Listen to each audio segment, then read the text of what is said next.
할렐루야, 할렐루야. 2월 3일 금요 새벽 예배, 또 예배 자리로 나오신 모든 성도님들을 예수님 이름으로 환영하고 또 축복합니다.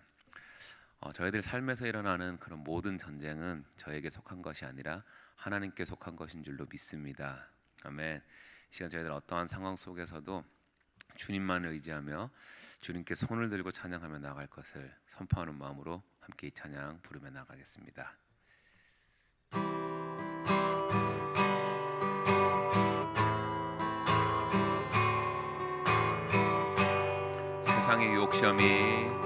세상의 유혹 시험이 내게 몰려올 때에 나의 힘으론 그것들 모두 이길 수 없네. 거대한 폭풍 가운데 위축된 나의 영혼 어찌할 바를 몰라 헤매이고 있을 때 주를 찬양, 손을 들고 찬양. 전쟁은 나에게 속한 것 아니니 주를 찬양, 손을 들고 찬양. 전쟁은 하나님께 속한 것이니 거짓과 속임수로 가득 찬 세상에서 어디로 갈지 몰라 머뭇거리고 있네.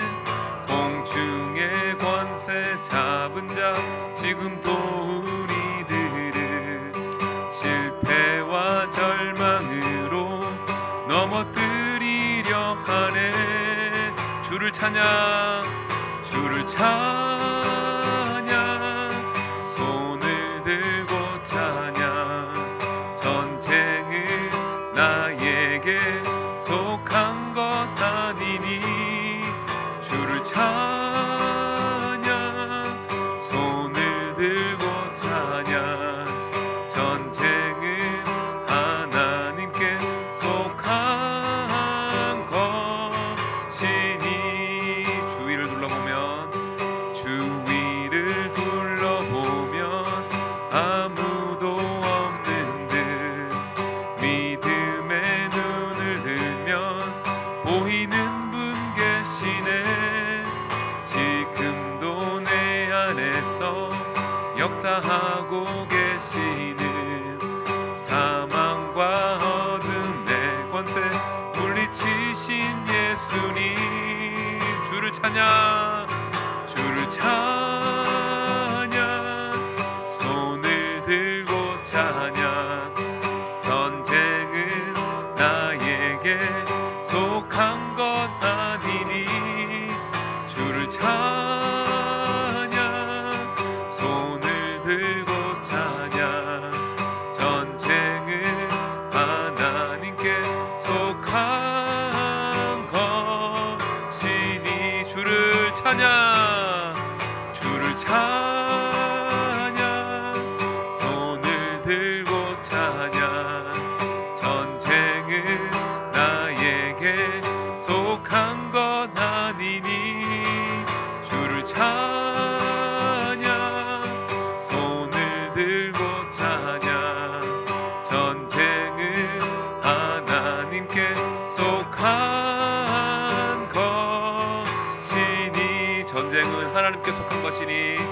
전쟁은 하나님께 속한 것이니.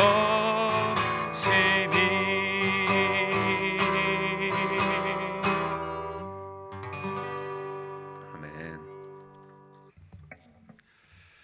좋으신 아버지 하나님 감사합니다. 이른 아침에도 주님 앞에 나와 찬송으로, 기도로, 또 말씀으로 나아가는 주의 백성들 하나님께서 귀하게 보시고 저들의 마음과 생각을 감찰하심으로 말미암아 오늘 하루 살아가는 데에도 주 안에서 승리하며 굳게 서며 항상 기뻐하며 쉬지 말고 기도하며 늘 범사에 감사하는 삶으로 살아갈 수 있도록 눈동자처럼 지키시고 인도해 주옵소서. 하루 살아가는 동안 하나님의 돕는 은혜만 있게 하시고 구하는 것마다 구해지고 찾는 것마다 찾아지며 문을 두드릴 때마다 열리는 놀라운 역사를 경험하게 하여 주옵소서. 각 가정에 기도하는 제목들 일일이 고하지 않더라도 어려움 가운데 있는 그런 여러 가지 문제들을 하나님께서 기억해 주시고 해결되어질 때마다 하나님의 이름이 높아지며 우리의 삶 자체가 거룩한 산 제사로 드리는 복된 예배의 삶이 되게 하여 주옵소서. 오늘도 주의 말씀을 통하여 깨닫는 은혜가 있게 하시고 주의 몸된 교회와 하나님의 나라만 세워질 수 있는 그러한 복된 시간들로만 채워지게 하옵소서. 예수님의 이름으로 기도하옵나이다. 아멘. 하나님 말씀 보시겠습니다. 사무엘상 7장 1절에서 11절까지 하나님 말씀 되겠습니다.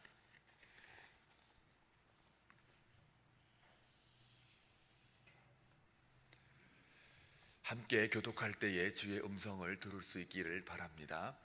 기럇 여아림 사람들이 와서 여호와의 궤를 옮겨 산에 사는 아비나답의 집에 들여놓고 그의 아들 엘리야사를 거룩하게 구별하여 여호와의 궤를 지키게 하였더니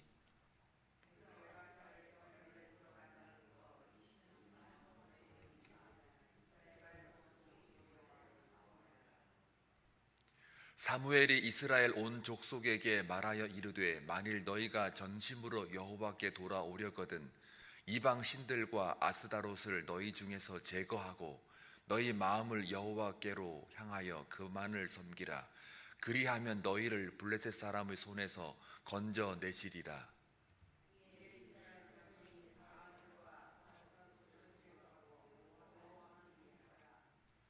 사무엘이 이르되 온 이스라엘은 미스바로 모이라. 내가 너희를 위하여 여호와께 기도하리라 하매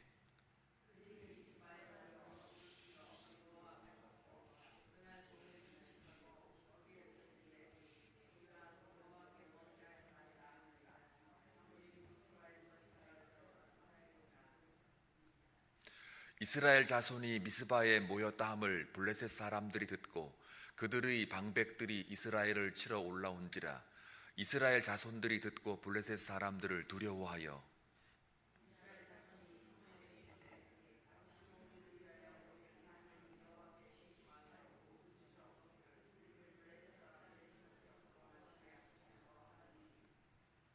사무엘이 전 먹는 어린 양 하나를 가져다가 온전한 번제를 여호와께 드리고 이스라엘을 위하여 여호와께 부르짖음에 여호와께서 응답하셨더라.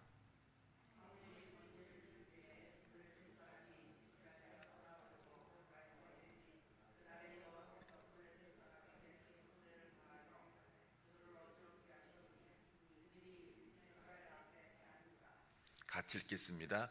이스라엘 사람들이 미스바에서 나가서 블레셋 사람들을 추격하여 벳갈 아래에 이르기까지 쳤더라. 아멘.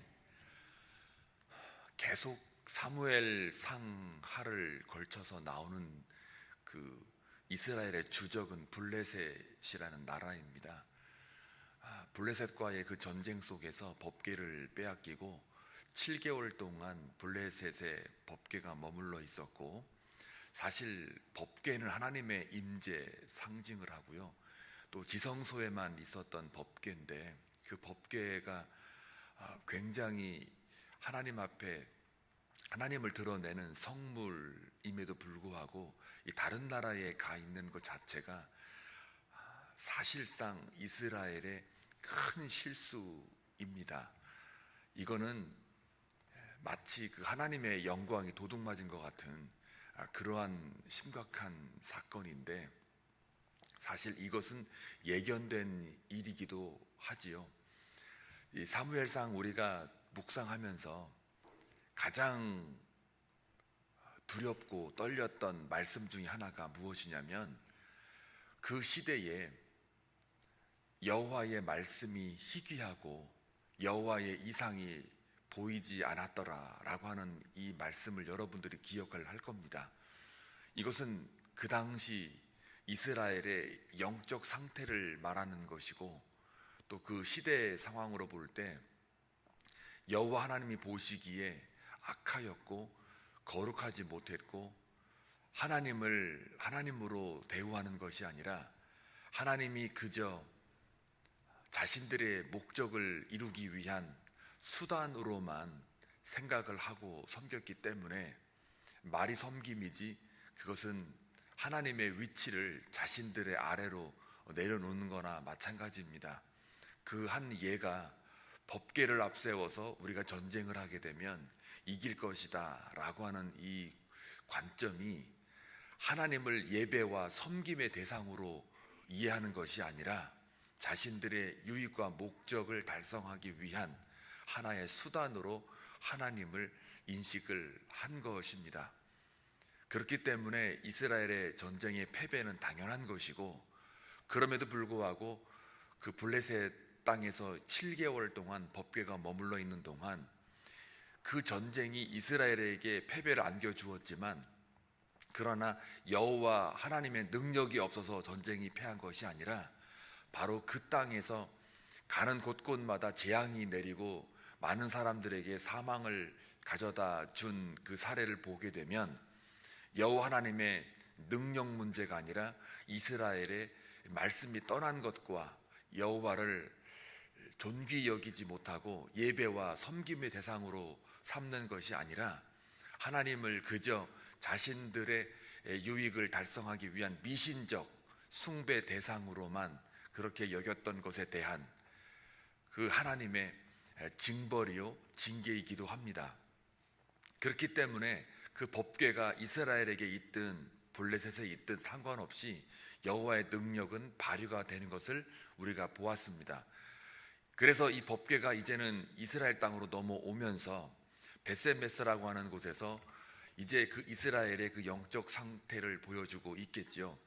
고핫 자손이라고 하는 그래도 언약궤를 짊어지고 가야 될 사명을 감당할 사람들이 여호와 그 궤에 대하여 업수히 여기고 들여다보지 말라고 한 하나님의 명령을 어기고 함부로 들여다봤기 때문에 그 본 것 자체가 별건 아니지만, 그러나 그 시대의 영적 상태와 그들이 하나님을 어떻게 이용하고 살았는지에 대한 그 결과로서 그 언약궤를 들여다본 것이기 때문에 당연히 70여 명이 죽어나가는 그러한 재앙을 경험을 하게 됩니다. 자, 그렇게 하다 보니까 이 베셋메스에 있는 사람들이 겁이 나지 않겠습니까? 결국은 이 법궤는 어디로 왔느냐? 오늘 1절 보니까 기럇 여아림이라는 곳으로 다시 이동을 하게 됩니다. 왜요?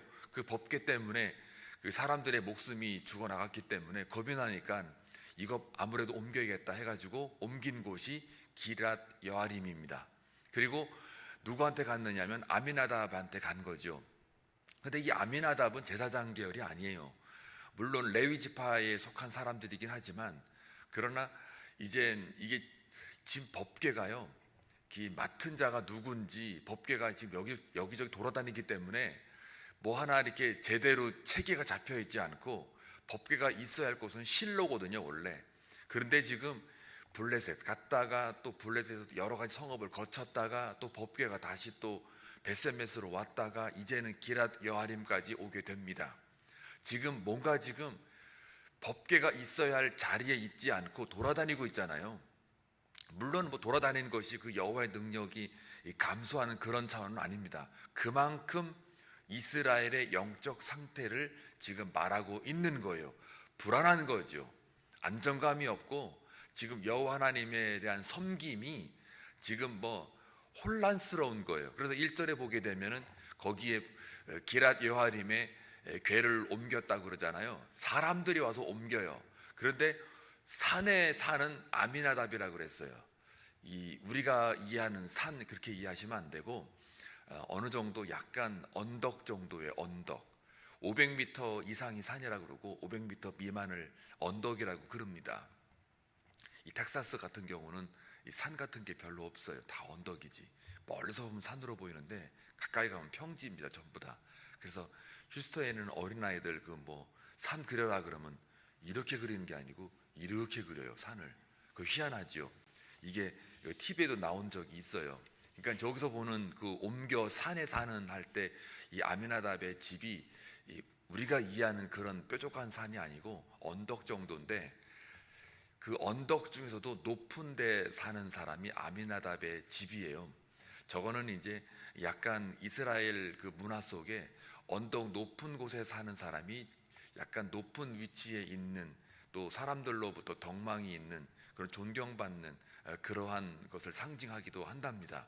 그래서 산에 사는 아미나답 이렇게 표기를 한 것 같아요.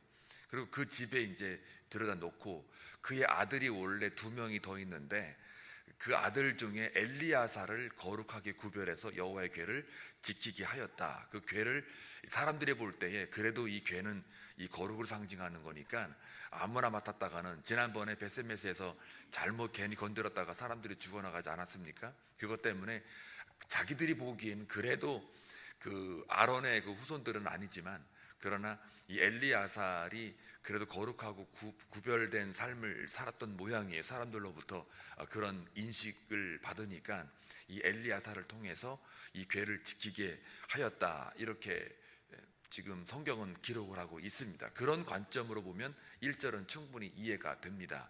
자, 그리고 나서 2절을 보시게 되면, 그리고 나서 그 궤가 기랏 여아림에 들어간 날로부터 몇 년요?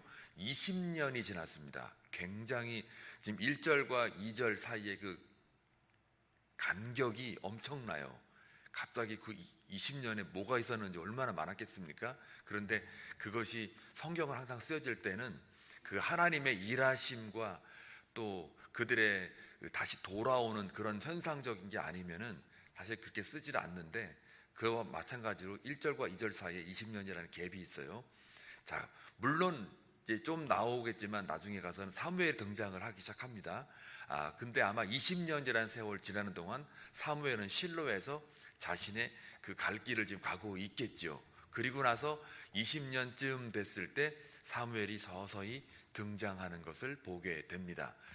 이미 말씀드린 바와 같이 사무엘의 등장은 그냥 등장하는 게 아니고 그 시대의 영적 타락과, 그리고 그 당시에 그 제사장들의 부패, 이것에 대한 대안으로 하나님이 세우신 마지막 사사로서 등장한 것이기 때문에 그 이스라엘의 영적 상태를 충분히 우리가 알 수가 있지요. 20년이 지났습니다. 그리고 나서 여기 중요한 말이 하나 나오는데요. 20년이라는 세월 속에 이스라엘의 영적 상태가 얼마나 불안했는지를 알 수 있죠. 이스라엘 온 족속이 뭐 했다고요? 여호와를 사모하니라. 여기서 사모한다는 것은 우리가 흔히 말하는 그런 사모라기보다는 저기 말이 좀 하나 생략이 됐어요. 원어에는 여호와를 사모하여 애통하며 하나님께 부르짖더라, 이렇게 돼 있어요. 그러니까 제가 좀 더 이렇게 설명을 쉽게 하기 위해서 풀어서 지금 더 애드시킨 거거든요. 여호와를 사모하는데 사랑하는 그 마음을 가지고, 간절한 마음을 가지고 여호와께 울며 불며 애통하는 마음으로 하나님께 나아가더라, 이 얘기예요. 그러니까 지금 여러분, 우리가 언제 애통하고 언제 울고 불고 난리 납니까? 문제가 생길 때. 지금 분명히 이스라엘에게는 문제가 있는 거예요. 어떤 문제일까요? 3절을 볼까요? 사무엘이 이스라엘 온 족속에게 말하여 이르되 만일 너희가 전심으로 여호와께 돌아오려거든, 그 다음에 이방신들과 아스다롯을 너희 중에 제거하라. 그리고 너의 마음을 여호와께로 향하여 여호와만을 섬겨라. 그리하면 너희를 블레셋 사람의 손에서 건져내시리라. 그러니까 20년이라는 세월을 지났지만, 그러나 그들의 영적 상태가 여호와의 말씀이 임하지도 않고, 또 구하면은 여호와가 느껴지지도 않고, 여호와의 그 이상이 보이지도 않은 그 시대에, 그리고 계속해서 지금 블레셋과의 그 긴장 상태가 있고, 툭하면은 블레셋 때문에 이스라엘이 고통을 받고 있다는 것을 우리가 알 수 있는 것이죠. 블레셋 사람의 손에서 뭐 한다고요? 건져내시리라. 그러니까 지금 이스라엘도 강해가지고 블레셋을 좌지우지하는 상황이 아니고, 아직까지도 이스라엘이 역사적으로 볼 때, 현실적으로 볼 때 블레셋의 영향 아래에 있다라는 것은 틀림이 없습니다. 그리고 블레셋이라는 나라 때문에 이스라엘이 여러 가지 면에서 고통을 받고 있는 것도 틀림이 없습니다.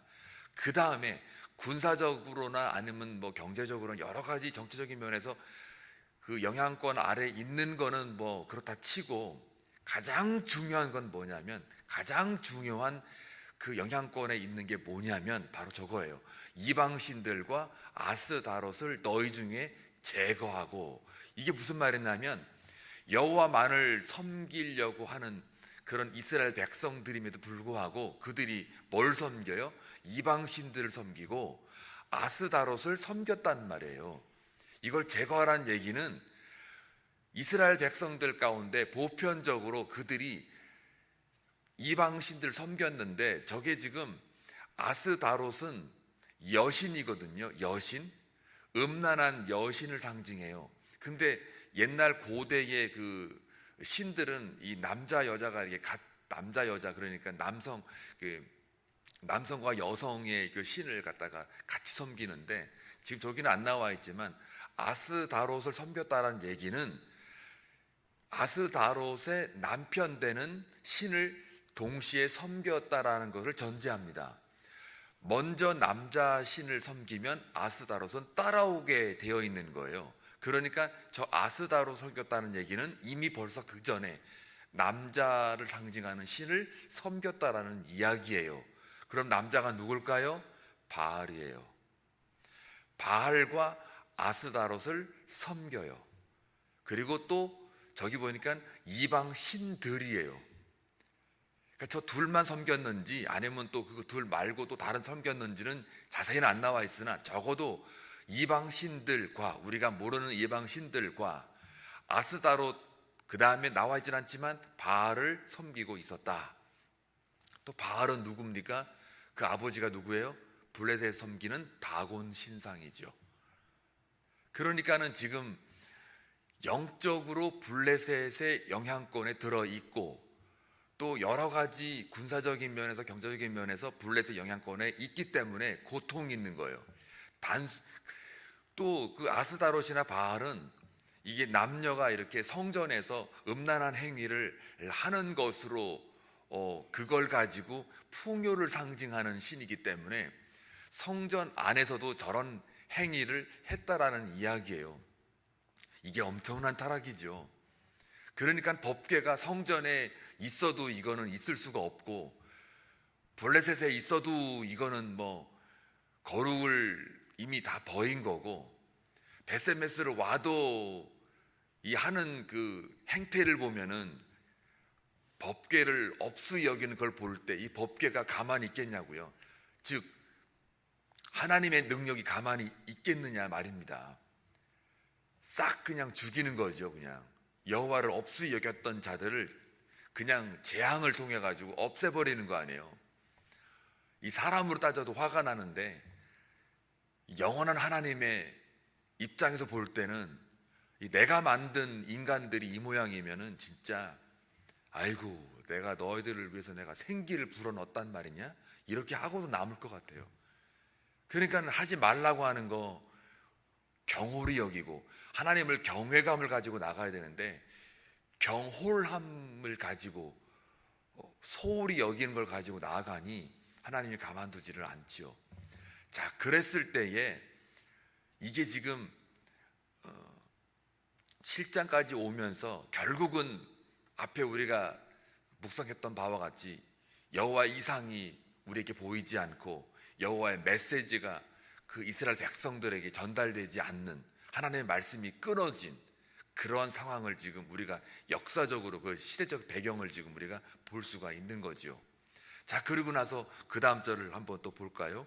이 4절에 보게 되면 이 이스라엘 자손이 바알들과 아스다롯을 제거하고, 여기 바알 나오죠.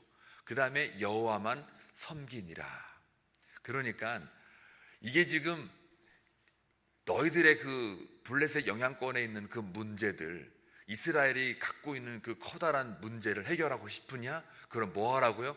너희들이 하고 있는 우상을 제거하고 이제는 여호와만을 섬기면, 그러면 내가 이제 이것을 위해서 기도하겠다라고 하는 게 이제 그 다음 절에 막 나와요. 자, 그러면 여기서 중요한 포인트가 하나 있습니다. 우리의 문제는 당연히 이 땅 살아가는 동안 늘 맞이합니다. 그리고 그 문제는 기다리고 있습니다. 그러면 저 내용을 볼 때에 그 문제를 해결할 수 있는 유일한 길은 단 하나예요. 저 본문에 의하면 하나님과의 우리와의 관계가 회복이 돼야 되는 거예요. 회복이 되고 하나님을 인정해야 되고 내가 믿었던 것들을 다 버리고 혹시 내 안에 알지 못하는 또 모르고 섬겼던 그 우상이 있다면 이거를 제거해야 된다는 거예요. 그게 물질이든 내 지식이든 내 경험이든 그 모든 것들이 여호와의 그 이름보다 앞서 있는 것들, 이런 것들을 다 제거하라는 이야기입니다. 먼저 하나님과의 관계를 회복해야만이 또 그동안에 내가 하나님을 섬겼다고는 하지만 이스라엘 백성들이 범한 그 죄악이 뭐예요? 하나님을 내 인생의 이기적인 목적을 달성하기 위하여 하나의 신상으로만 섬겼던, 하나의 그 미신적인 복을 나에게 주기 위한, 가져가기 위한 하나의 도구로만 했던, 그것은 하나님을 내 삶의 밑으로 깔아내리는 거예요. 하나님을 무시하는 거예요.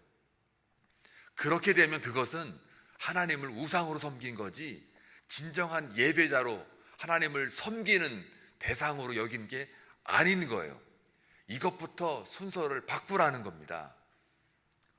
하나님과의 관계 회복. 혹시 저와 여러분 안에 내가 모르는 혹은 내 욕심에 따라서 하나님을 우상으로 섬기진 않았는지 그것들을 제거하라고 하나님은 말씀하십니다. 그게 돈이든 사람이든 내 경험이든 지식이든 학위든 뭐든 하나님보다 앞서 있는 것들은 전부 다 우상입니다. 이거를 제거하라는 이야기예요. 자, 그리고 나서 여호와만을 섬겨라, 이렇게 다시 이야기를 합니다. 5절을 볼까요? 사무엘이 이르되 온 이스라엘은 미스바로 모이라. 미스바라고 하는 그 망대라고 하는데 그 파수대라고도 그래요. 거기로 다 모이라는 거예요. 그리고 내가 너희를 위하여 여호와께 기도하리라. 기도가 뭡니까? 하나님의 관계가 회복되기 위해서는 기도밖에 없는 거예요. 기도는 하나님께 나아가는 거잖아요. 하나님의 능력을 믿고 나아가는 거잖아요. 내 힘으로 이제는 그동안에 해왔던 일들을 다 접고 하나님 앞에 나아가는 그 행위가 기도예요. 그러니까 그동안에 자기들이 섬겼던 이방신들, 우상들, 이것들을 다 제거하는 거죠. 제거하면 뭐만 남아요? 이제는 하나님께 나아가는 것밖에 안 남는 거예요. 그게 기도예요. 기도라는 게 어떤 주문으로 가면 또 그것도 우상이 되는 거죠. 기도를 한다는 이야기는 내 안에 있는 모든 것들, 내가 의지하는 모든 것들을 다 버리겠다라는 하나의 결단이며 또 하나님만을 내가 예배하겠다는 고백입니다. 자, 그리고 나서 6절을 볼까요?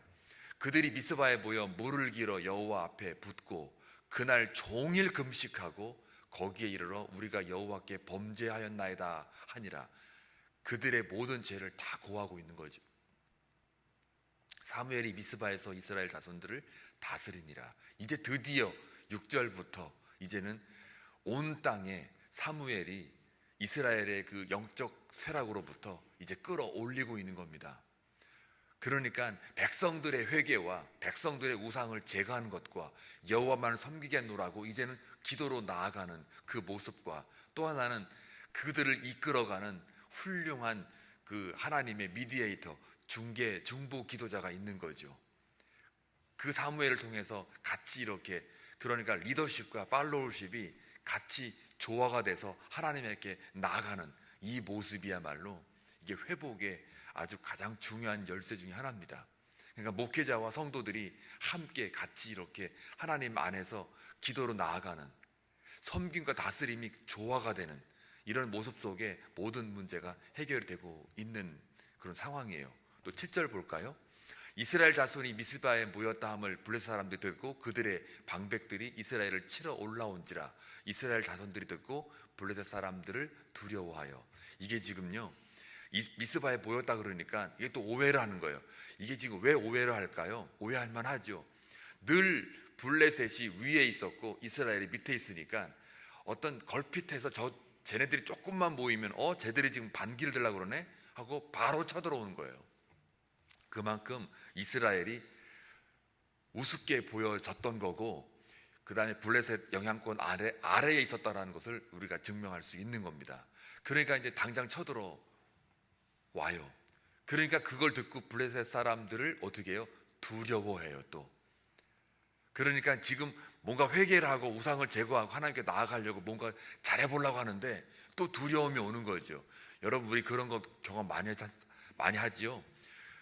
뭔가 문제 있어가지고 발견을 했어요. 그 다음에 내가 그래 이렇게 살면 안 되지, 하나님께 나아가야지 하고 새벽제단 안 나오던 사람이 열심히 또 나오고, 안 나오던 예배 또 열심히 나오고, 내가 뭔가 잘 살아보자 하고 막 하는데 또 문제가 또 발생을 해요.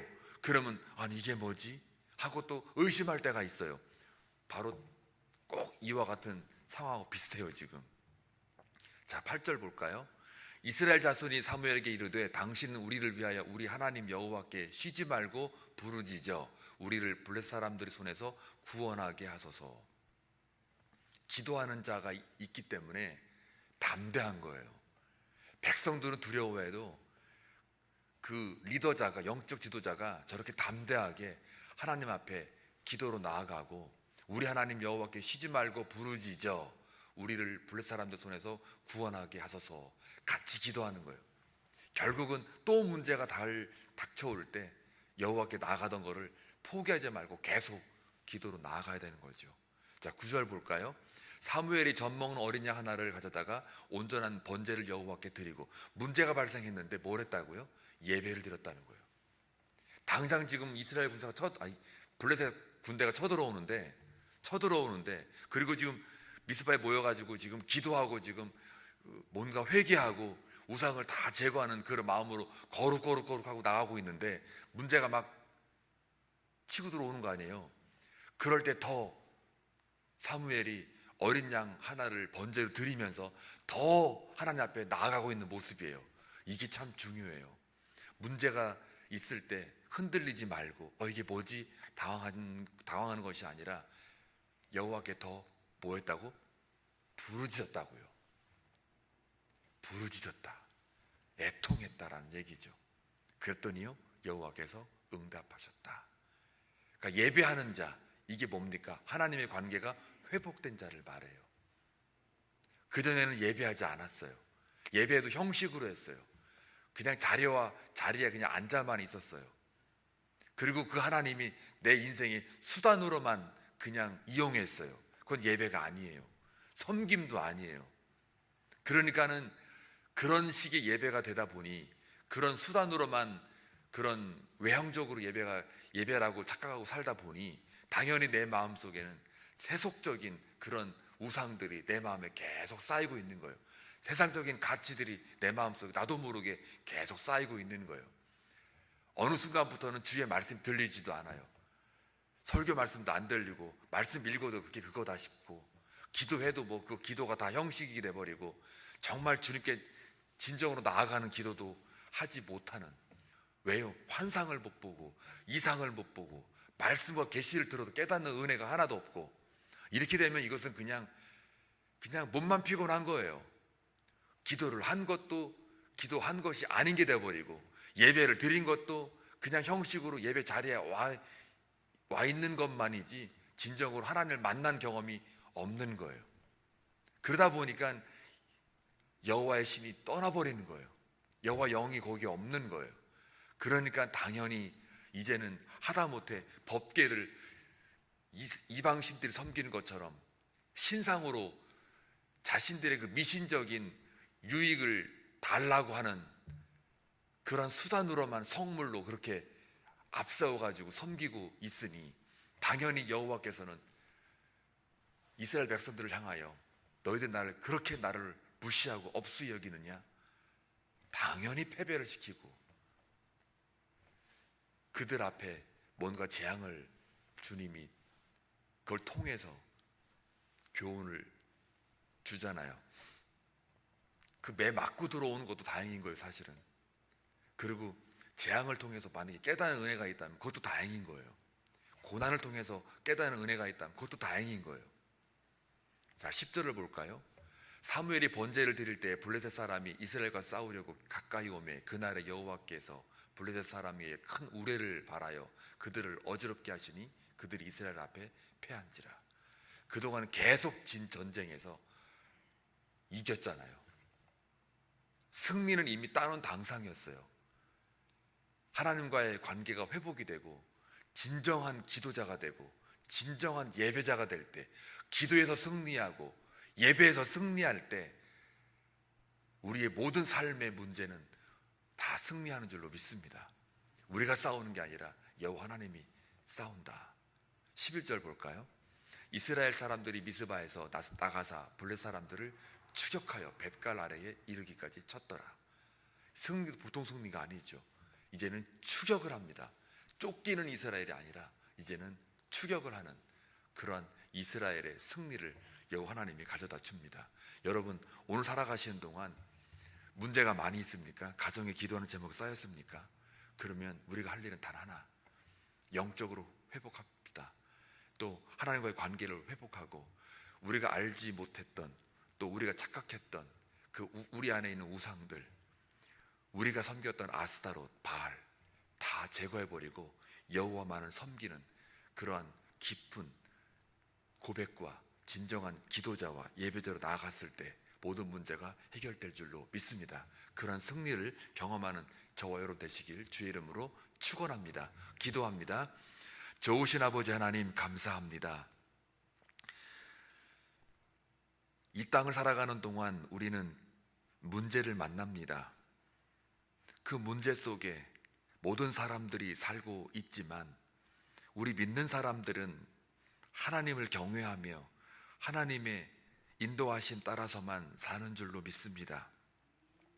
우리가 모르는 여러 가지 우리 안에 있는 우상들과 또 이방 신들이 섬겼던 그런 것들이 있다면, 내가 의지했던 것들이 있다면 아버지 하나님 용서하시고 우리가 진정한 기도자로, 진정한 예배자로 나아가 하나님과의 관계가 회복이 되어 이 모든 문제를 해결할 때 하나님이 하신다는 것을, 여호와께서 대신 싸우신다는 것을 기억하고 또 체험하는 놀라운 은혜가 있는 하루가 되게 하여 주시옵소서.